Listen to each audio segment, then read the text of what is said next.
Those who trust in the Lord are like Mount Zion, which cannot be moved but abides forever. The outstretched hand of God, but to understand that hand, you have to trust that hand. So God said he will do mighty things through those that trust him. Hebrews 11:6. But without faith, it is impossible to please him. People believe that the New Testament faith in Old Testament is called trust. So without trust, it is impossible to please God. For he who comes to God must believe that he is, and that is a rewarder of those who diligently seek him. God is. God is what? What he's trying to tell us is that is talking about knowledge, knowing something. God is. God is a lot of things. That's the meaning of God is. So God is means, open bracket, close bracket, the knowledge of God. God is mighty. God is good. God is kind. God is merciful. God is powerful. So that is a lot. It's talking about the whole and multifaceted knowledge of God. So before faith have life, faith have to know what God is before faith can have life. Faith is dead when that is not known. Faith does not have work. Faith does not have life. Faith will not take a step when it does not know the meaning of the is. God is. So this year, those God wants to do exploit through them is those that have taken their time to find out what God is. What is God? What God is. If you have not found out that is, you can't have faith. Neither will you trust him, or neither will you please him. Without faith, you can't please God. You know who your father is. You know who your president is. But this year, God is saying, if you know who I am, I will reveal myself mightily through you. Because the word trust is a life commitment with reckless abandonment. Anybody you are trusting your life with is without reserve when it comes to trust. That's number one.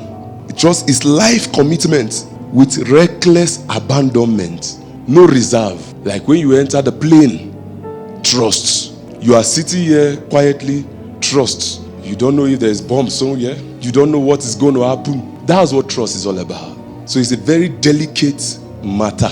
2, God expressed himself unrestrained when he finds trust. God expressed his power, his might, his abilities unrestrained where he finds trust. Trust reveals the omnipotency of God. Potency means power. Trust reveals the omnipotency of God. What the potential, what God can do. Trust is absolute reliance and loyalty. Absolute reliance and loyalty to God. Faith and trust look like twin brother. Faith, trust, and belief, they look like triplets. But trust is different. Trust is not reacting because of what God will do, because of results. Trust is not as a result of the outcome of that commitment. Trust is whatever will happen, I am for God. Faith produces results, but trust reveals God's way. You are saying, I don't care what is going to be the outcome of this, I give my life for it. When a seed is sown to the ground and is going to die, that is trust. That seed does not know if it will remain there or if it will come out. It doesn't know if it will later grow, because many seeds that are planted never resurrect. Don't think that Jesus was not afraid when he wanted to die on the cross that he might not resurrect. That fear came. It took trust to go to that grave. It took trust. Father, if you will resurrect me, fine. If you won't, I'm still fine. If you have not followed God to that extent, God also will limit his work in your life, because the amount of commitment and trust you give to God is the amount of assignment and possibility God will commit to you. You can't commit great treasure to a place that is not secured. If you hear today now that there's a bank that always they rob money from them, you don't put your money there. You don't trust them. So also God does not commit to anyone that is not wholly committed to them. Wholly, WHOLLY. So this year, we need to move with the spirit of trust. The definition of trust are God used people's life to define trust. Trust does not have any better definition than what God did through people's life. Ruth 1 from verse 16. Because Naomi was finished, absolutely finished, a finished old woman, that her husband died, her 2 sons died. She was left with Orpah and Ruth. And she said, listen, thank you. You people have been faithful to me and even your dead husband, but it's time for you to go. Then Ruth, rooted in trust, responded, entreat me not to leave you. That is the people God wants to walk with this year. Entreat me. I'm not seeing anything good. I don't know where my life is going with you. I don't know what my life will become with you. But listen, I don't have any other option. You only trust when you don't have option again. If there's an option, there can't be absolute trust. If there is a plan B, you can't trust plan A. Entreat me not to leave you. I don't have plan B. Orpah might have plan B, but I, Ruth, I am rooted in you and I don't have any plan B. I'm going nowhere. Or to turn from following after you. For wherever you go, I will go. And wherever you lodge, I will lodge. Your people shall be my people. And your God, my God. Where you die, I will die. So trust puts you to death also. I can go to the grave for your sake. That's how far trust can go. Trust is stronger than death. Trust is stronger than the grave. Not even the grave can withhold me. And where you will be buried, there I will be buried. He said, the Lord do so to me and more. Also, if anything but death parts you from me. That is definition of trust. There's no better definition than all this Ruth was saying to Naomi. To be a game changer in this unfaithful world and in this religious world, you must grow beyond religion, church, to trust. God hides when people don't trust him, but God manifests where he finds trust. The Bible said Elijah came out. For many years there was no man to speak, and the prophets of Baal were in charge. Jezebel was in control until a man that trusts God came out. How long will you falter between two opinions? If Baal is Baal, serve him. But if it is God, serve God. There were thousands of prophets hiding under rocks, but one came out to the public. 1 Kings 18:21. Elijah said to all the people, how long will you falter between two opinions? That's what God has been asking the church. How long? Why are you tired of God as if you have another opinion? I'm tired of going to church. I'm tired of serving. I'm tired. You have another opinion, then you can't see the hand of God. You have another plan, then go and do the other plan. That's what God will say to you. God, I've been waiting for you. Where have you done this for me? You have not. Go and try the other plan you have, because you will never see the hand of God. God is revealed when options are finished. It takes trust to say, Lord, in hunger, I'm with you. No marriage, I follow you. No children, I'm also with you. No money, I am there. No good health, I am following you. Nothing can separate me from you. That's trust. In fact, it is not faith to say, God, if you don't do this from now till, if you don't do this, if you won't do, it's not faith. It's a sign of distrust. How long will you falter between two opinions? God will always allow you to go and try your plan B. When you are exhausted with your plan B, then you will come and rely on him, because trust is absolute loyalty. Absolute. Now, if you don't know, people think there's no job. People think there's no opportunities. No, there are many opportunities, many jobs, many graduates, many qualified people. But what is missing is trusted people. You can't find it. When you open company, you will know what I'm saying. Yes, many companies have positions, but they find qualified people, intelligent people, good-looking people. But to find trusted people, that is where option finishes. No trust. When you open company, you will know that money is not the problem. You will have many opportunities, but you will not find people to put there, because there are no trusted people again. Every organization now is looking for trusted people, not qualified people. Every firm that must last must recruit trusted people, not smart people. The greatest mistake one man in Nigeria made, he had two options. They said, these two people want to come and serve you. He was a billionaire. These two people want to serve you. This one is educated and is very smart. And they said, this one is uneducated, but is sincere. He said, I choose the smart one. I choose the educated one. And that was the one that manipulated checks. And he was using charm to manipulate that man till the man went to the village.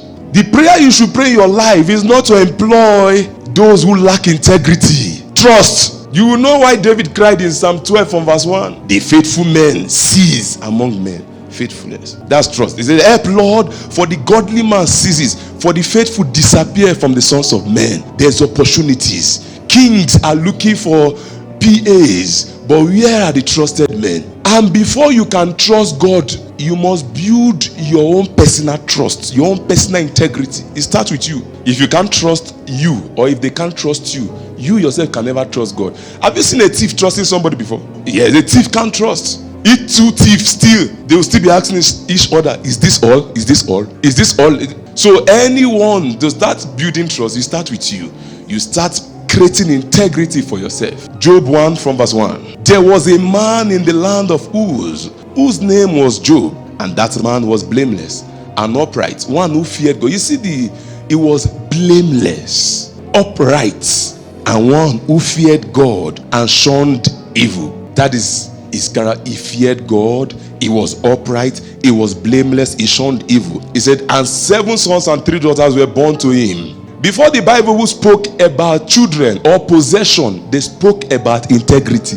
Before God will commit anything to you, He check your uprightness, your integrity. How far is your integrity? How far is your uprightness? I want to commit nations to people, territories, wealth. But God is looking for trusted people. That's why the first thing He spoke about Job was his integrity, his uprightness, shun evil, and the fear of God. This is a man I can trust.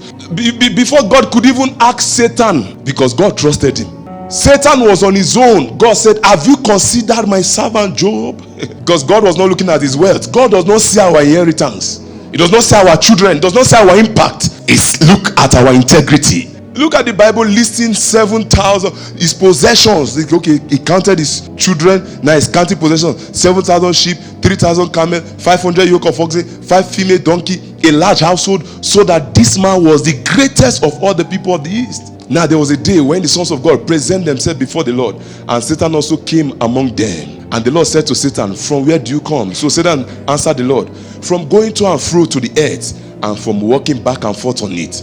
God said, have you considered my servant Job, that there's none like him on the earth? The reason why he's rich, there's none like him. The reason why I can trust him with my riches, there's none like him. Why? Is it that there's no rich person like him? No. Is it that you have more children? No. He said he's a blameless man. That's why there's none like him. He's an upright man. That's why there's none like him. And one who fears God and shun evil. That's why there's none like him. This year, even heaven will say there's none like you. Heaven can trust you with possibilities, with power, and with grace. I had a meeting with the council of God, and God was showing a certain move, and everybody there was saying, we want to operate in that move. We want to operate in that move. He said, nobody have operated in this realm yet. He said, and everybody in the council there of God were saying, I want to operate. I want to operate. I want to operate in that gift. I want to operate in that. God said, no, that gift can only be entrusted with a man of love, because that is a very powerful gift. If given to someone not trusted with love, it will destroy others with it. There are some things God will not release to everyone. Build your integrity, build your uprightness this year.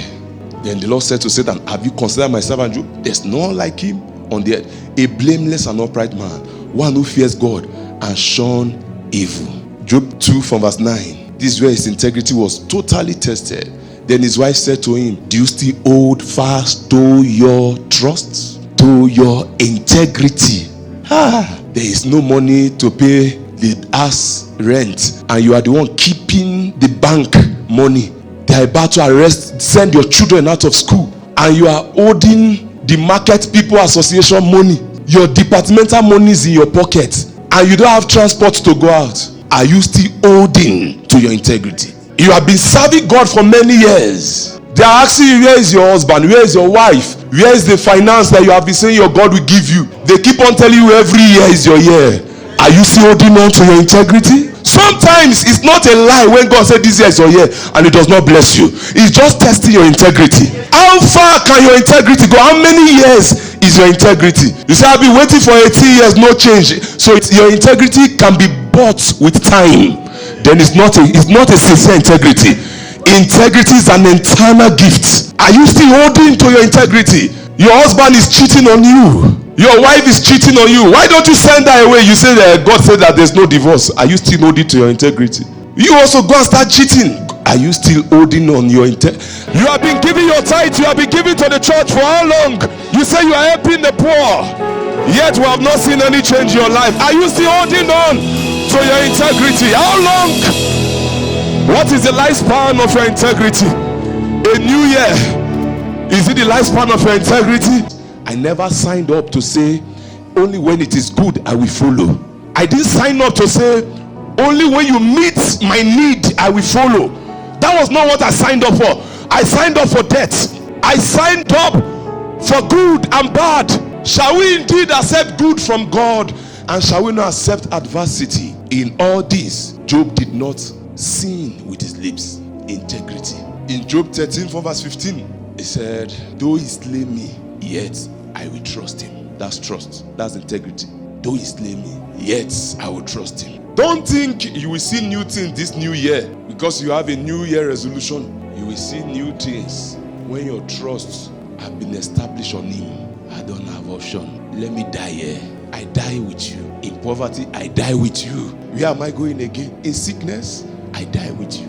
The business is not going well, I die with you. The ministry is not growing, I die with you. I don't have option. I'm not leaving the ministry for anything. You sent me on this assignment. I've not seen what you told me, but I die here. Sometimes God has been calling many people. Leave what I say. Oh, okay. I know I said this. I know I will do this. But go beyond what I say to now who I am in you. Who I am with you. Who I am to you. Am I the rock to you? Am I the only option to you? Sometimes it's testing trust. The test of trust. Though he slay me, though it look as if he deceived me, that's the meaning, yet I will trust him.